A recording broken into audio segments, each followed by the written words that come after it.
Alright, so last night we had probably one of the best fight cards of January. Shakur Stevenson versus Teofimo Lopez. Now, there was a lot of ups and downs in his press conference. I would give the fight of the night to Shakur. He had a dominant performance. Spectacular. I don't even think he was really hit with any devastating shots, any power shots. It was that phenomenal, that immaculate of a talent when he stepped into that ring. But then we also had things like Gerald Miller. Now, if you haven't seen it on Twitter, if you haven't seen it on Instagram, if you haven't seen it at all, heard about it, if you're not in the loop, let me put you in it. Gerald Miller, top dog heavyweight. For as long as I've known, he's had hair on top of his head. I don't know when he went bald. I don't know if he went bald just to put that toupee on top of his head. I don't know when all of this shit went down. But I decided to look back to see if I could spot any clues that he didn't have hair on top of his head. Then I go to the press conference, he has a hat. I go to the face-offs, he has a hat. Then I go to the face-off before they fight. And I mean, it looks a little bit iffy. I put up a photo or whatever, but it looks a little bit iffy. But I just kind of wrote it off as like, hey, you got like a little fucking dud on top of his head. I don't know. But then the fight goes on.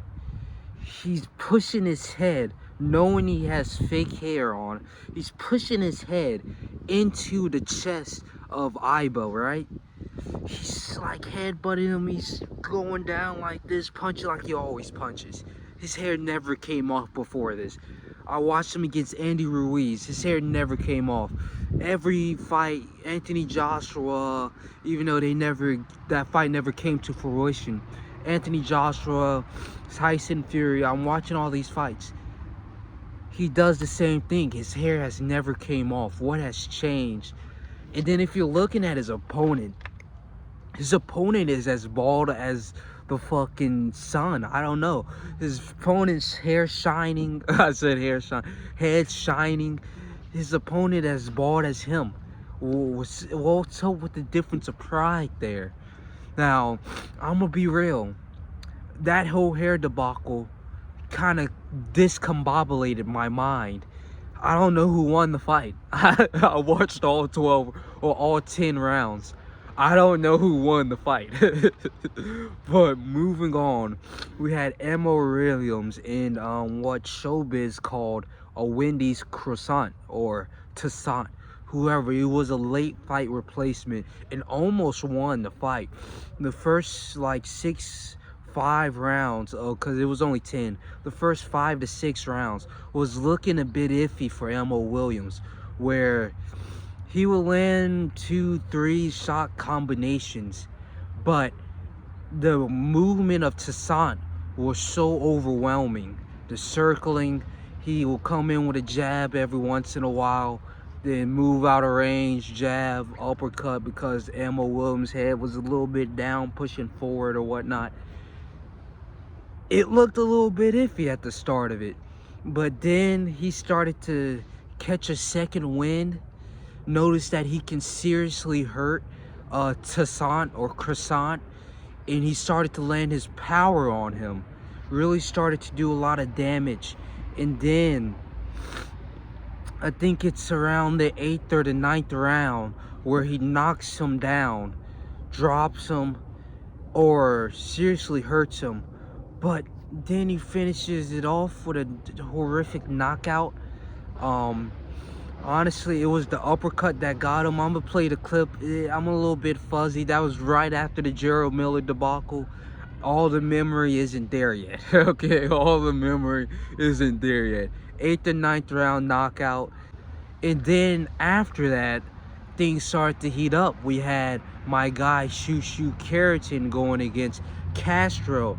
And this fight was like similar to the last Emma Williams fight, where you have the favorite sort of not being able to like set his foot first, or how like take an actionable stance, start to win in the beginning. He was sort of losing.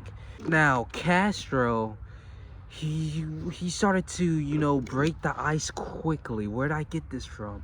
But he started to break the ice quickly and start to land his shots. It was weird because Shushu Keratin got a little bit discombobulated in the fourth or third round. He gets hit with a heavy right hand straight to the temple, knocks off balance, and it kind of looked like this was going to be similar to the Fulton situation where he gets knocked down, has to build himself up for the next couple rounds, and that's exactly what kind of happened.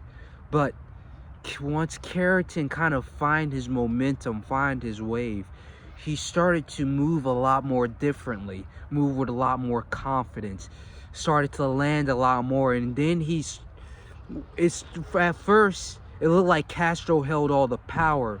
Once we got to the 7th, 8th, 9th round, it became clear to Keratin that he also could land his power shots, knock out the man in the ring. And so when that confidence was built up, we saw a lot more shots being thrown, a lot more slick counters, a lot more weave, dodge, and all of that in the mix. And then in the 12th round, literally the last round of the fight, he knocks out Castro. He ends Fidel Castro's reign over Cuba, absolutely dominates him in the 12th round right before everything ends.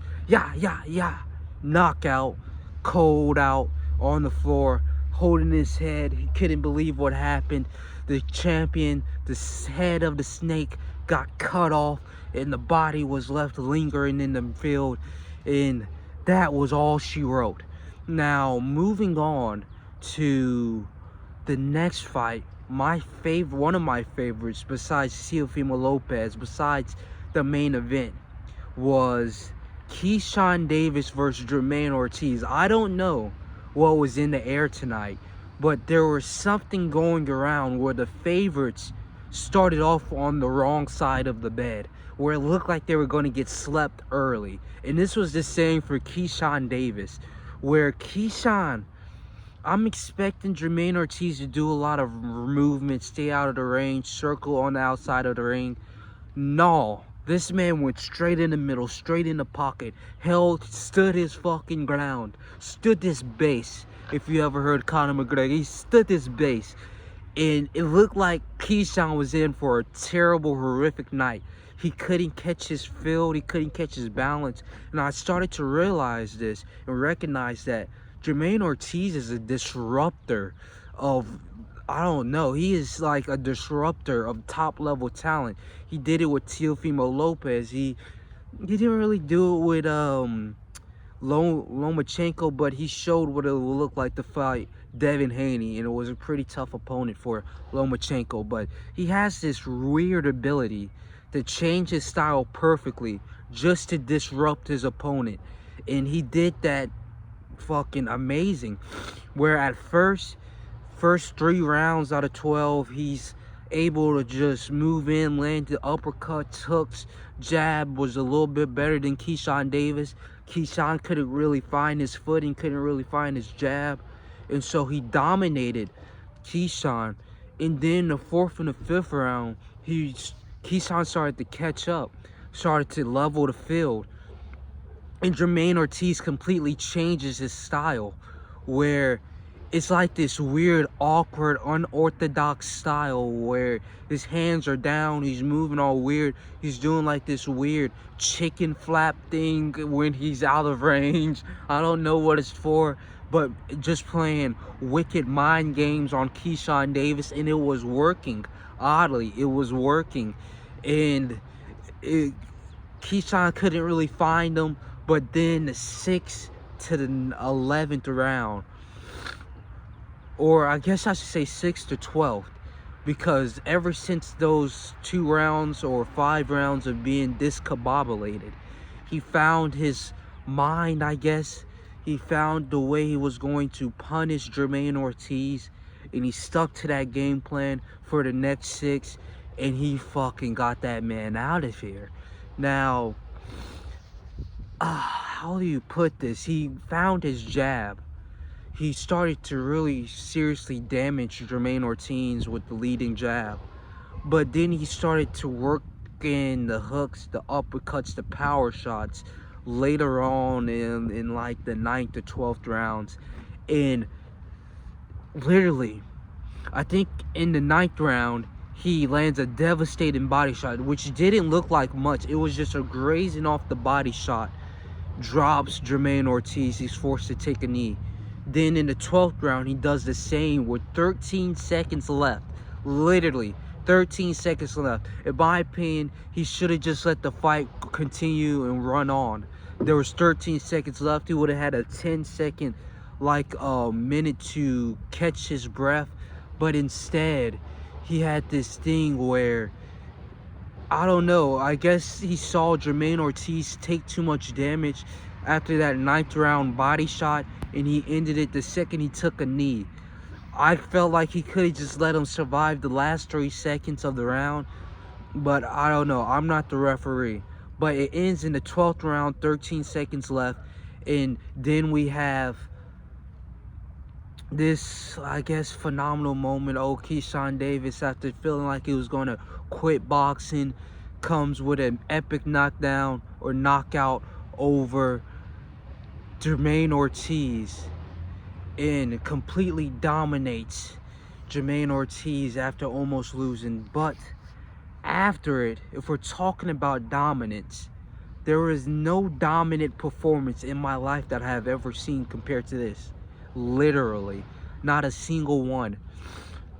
Shakur Stevenson from round 1 to round 12 dominated in a historical fashion, like Canelo Alvarez versus Terrence Crawford level of dominance, where he literally made a 27-year-old Hall of Fame fighter look like an amateur the second he stepped into the ring.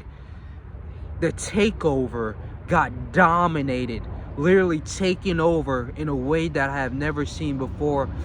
Put on a literal master class on the master of the art of boxing in Teofimo Lopez. I don't understand it, but it is what it is. That's what Shakur Stevenson does. Once you're in the ring, he breaks you down.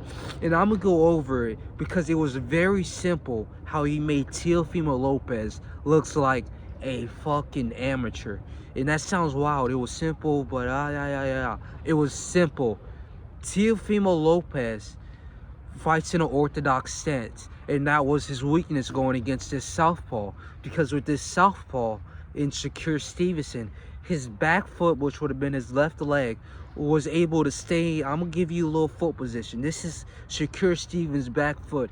This is his right foot. He fights off his back foot, so he will go in for a jab.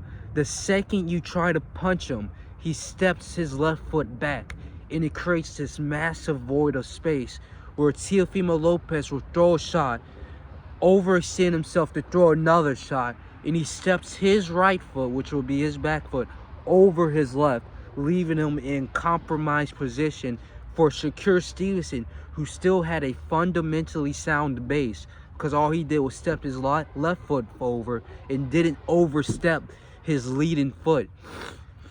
He had the ability to counter him stably, and if Teofimo were to throw a punch with his right foot over his lead foot, then he would have been like unbalanced. So whatever he threw would have had no power, and whatever Shakur Stevenson threw would have had twice or triple the power than what Teofimo would have been able to land. Now, that was literally all Teofimo Lopez had to adjust in that fight. His foot positioning. He kept overextending himself, leaving himself open for a master counterer in Shakur Stevenson to beat the living shit out of him. And now we have Teofimo Lopez losing 11 rounds and only winning 1, which he barely won. Now that's a takeover there, and it's kind of disappointment because I wanted to see Shakur Stevenson push to his max. Some people to say Williams Zepeda did better than Teofimo Lopez. It's two different styles. Teofimo Lopez doesn't do 100 punches per round. He was more of a technical master, and that's why I wanted to see him go against Shakur Stevenson. I wanted to see two technicians in the ring breaking each other down and forcibly having to adapt. But you had only one thing. Teofimo Lopez will lack, or you had only one thing. Shakur Stevenson, the only one adapting over and over and over, and Teofimo not being able to adapt fast enough. And so that's pretty much the entire card of the night, fight night. It was epic. It was epic, pretty entertaining, but that's all.